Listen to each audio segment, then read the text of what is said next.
मुझे याद है ये लोहे का पुल आगरा लखनऊ एक्सप्रेस वे पर, ये देश का इकलौता ब्रिज है, इसमें कोई ट्रेन नहीं रोकी गई, बिना ट्रेन रोके ये ब्रिज बन गया। पत्रकार साथियों, ये नोट कर लो बात, क्योंकि आपकी बात लखनऊ तक जाएगी। वो पेंडुलम वाले आए थे ना मुख्यमंत्री, अभी हम जान ही नहीं पाए पेंडुलम क्या है। आप लोग जानते हैं पेंडुलम क्या है? अरे किसान भाइयों, पेंडुलम जानते कि नहीं जानते? सच में पेंडुलम नहीं जानते? तो मुख्यमंत्री जी कौन से पेंडुलम की बात कर रहे थे? ये जो ब्रिज बना है, ये ऐसा ब्रिज बना है आगरा लखनऊ पे, लोहे वाला, 8 लेन का है, 8 लेन का। आप पूरा यहां से कलकत्ता चले जाना, अगर कहीं आरओबी आपको 8 लेन मिल जाए तो हमें बताना। यहां से लेके कलकत्ता तक, ये रेल पटरी जाती है कलकत्ता तक, अगर कहीं एक भी पुल मिल जाए 8 लेन का हमें बताना। और गंगा पर 8 लेन का पुल बन जाए तो बता देना हम कहां बना हुआ है। ये दोनों किसी ने बनाए तो समाजवादी सरकार ने बनाए, 8 लेन के ब्रिज बना दिए। और ये जो ब्रिज बना है नेताजी की वजह से 9 महीने में बन करके तैयार हो गया, और एक भी ट्रेन नहीं रोकी गई। इस पर न जाने कितनी राजधानी निकलती है, न जाने कितनी शताब्दी निकलती है, न जाने कितनी उससे मालगाड़ियां निकलती हैं। और पटरी के बगल में जो पटरी बन रही है वो भी किसी की देन नहीं है, ये भी समाजवादियों की देन है जिसकी वजह से पटरी बन रही। और हमारे मुख्यमंत्री आए करहेल में कह गए पेंडुलम है कोई। अच्छा, पेंडुलम से क्या लेने देना इस चुनाव में? हमारे मुख्यमंत्री कोई फिजिक्स के स्टूडेंट है क्या? अरे भाई, कोई फिजिक्स का स्टूडेंट होगा यहाँ पे? फिजिक्स नहीं पढ़ा किसी ने? पढ़ा, एक दो लड़के दिखाई दे रहे हैं। फिजिक्स पढ़ी तुमने? हाँ बेटा, तू जानता होगा फिजिक्स क्या है, पेंडुलम। हमारे मुख्यमंत्री कह रहे पेंडुलम है, और ऐसे खेल की बात करके गए तो कोई मुख्यमंत्री खुद ही नहीं खेलना जानते। नहीं, वो पहनावा खेल का नहीं है, वो वाला पहनावा। फुटबॉल में तो कुछ और पहन के खेलना पड़ता है। तो बताओ मुख्यमंत्री जी हमारे चाचा को ये कह के गए कि पेंडुलम की तरह है और फुटबॉल की तरह इधर उधर है। वो जानते नहीं हैं कि हमारे चाचा ऐसा झूला झुलाएंगे उन्हें। क्योंकि सबसे अच्छा उदाहरण पेंडुलम का, अगर कोई पेंडुलम न जाने तो वो झूला ही है। और आपको पता होगा गांव देहात के लोगों को कभी कभी नए बच्चों को झूले पे बैठा लेता है पुराना आदमी, जब झुलाता है तो कैसे बच्चा रोता है। तो नेताजी तो थे ही पुराने राजनीति में, लेकिन चाचा भी हमारे राजनीति में पुराने खिलाड़ी हैं, ये मान लो। ऐसा झूला झुलाएंगे कि उन्हें समझ में नहीं आएगा। अब बताओ खिसियाने वाला क्या करता है? गुस्सा किसको आती है? जो हारता है। जो हारता है या खिसिया जाता है? कहीं नहीं आए मुख्यमंत्री जी, करहेल आए, बताइए।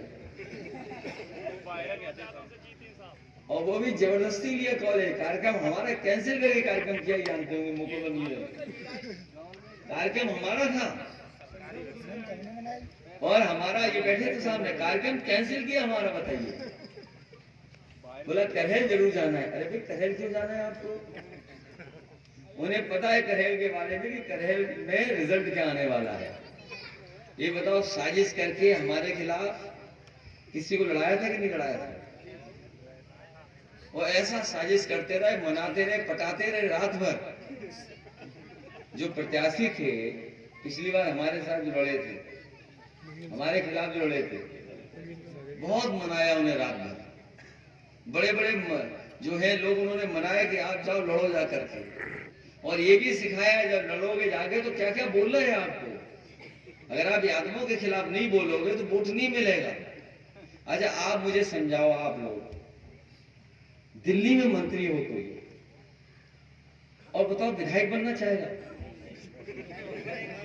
अच्छा, आप खुद बताओ, कोई हमें ये गणित समझा दे राजनीति का।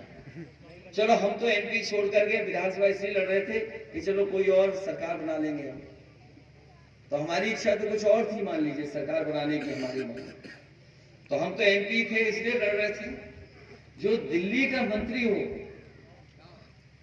और एमपी हो,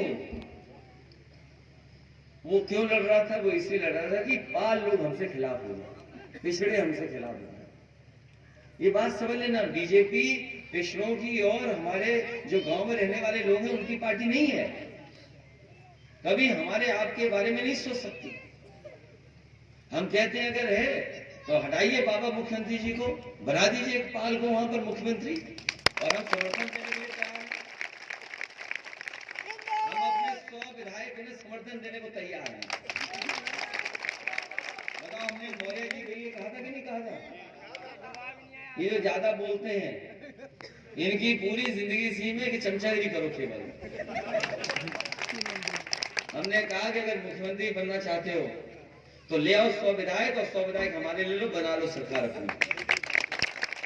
हम तो अभी भी कहते हैं, क्या लीजिए, आप क्यों नहीं लेते हो? सवाल वो नहीं है, सवाल ये है कि पिछड़ों की ताकत एक जगह ना हो जाए।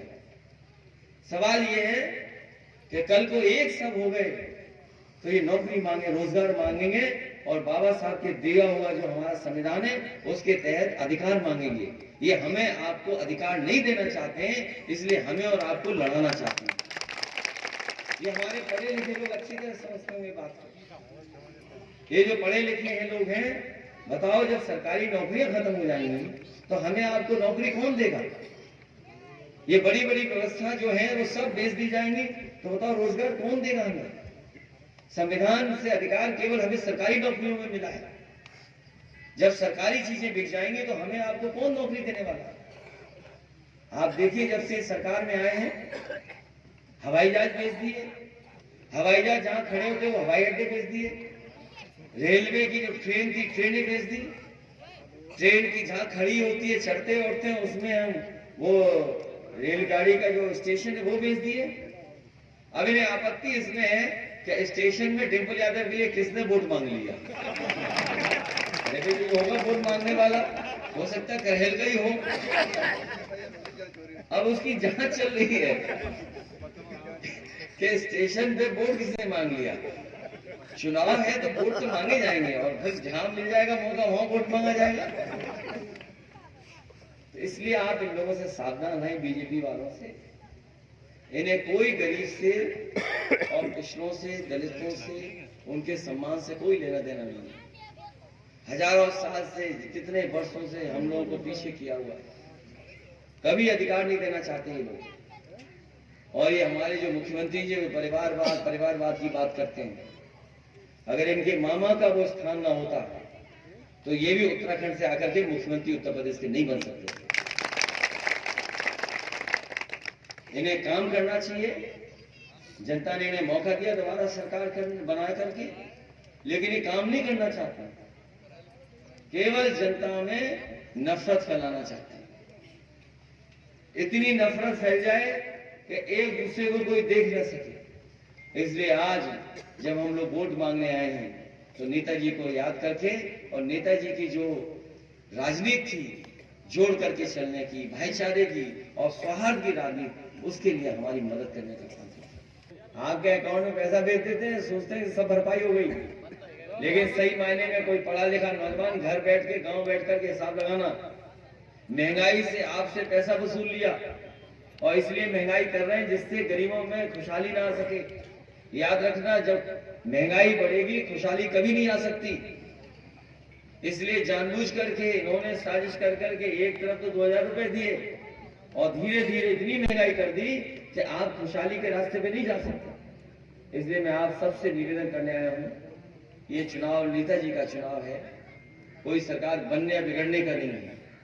नेताजी को याद करके और उनके काम को याद करके आप लोग एक एक वोट साइकिल के चिन्ह पर डालने का काम करना, डिम्पल को ऐतिहासिक वोटों से जिताने का काम करना। मैं आपको भरोसा दिलाता हूँ कि पाल समाज को हमने हमेशा सम्मान दिया है, उन्हें जोड़ के रखेंगे। और हम और आप लोग तो, हालांकि पुराने हमारे तमाम नेताओं ने कहा होगा कि हमारा आपका रिश्ता तो जानवर वाला है, बड़ा और छोटा वाला। तो इसलिए हम आपका हमेशा सम्मान करेंगे। अगर किसी से कहीं कोई गलती हुई होगी तो हम लोग उसमें सुधारने का काम करेंगे। आप सब लोग मिलकर के समाजवादी पार्टी की मदद करना, और हम लोग लगातार आपकी मदद करेंगे, क्षेत्र का विकास करेंगे। अगर कहीं कोई ऐसी बात आएगी जहां आपको न्याय दिलाना होगा, हम आपको न्याय दिला करके आपका सम्मान करने का काम करेंगे। आप सबका जितनी बड़ी संख्या में आए आदरणीय बुजुर्गों का और विशेषकर अपनी माताओं बहनों का मैं बहुत बहुत धन्यवाद देता हूँ, आभार प्रकट करता हूँ, इस उम्मीद से कि आप सब लोग साइकिल चुनाव चिन्ह पर और नेताजी का सम्मान बढ़ा करके ऐतिहासिक जीत दिलाने का काम करेंगे। आपको बहुत बहुत धन्यवाद।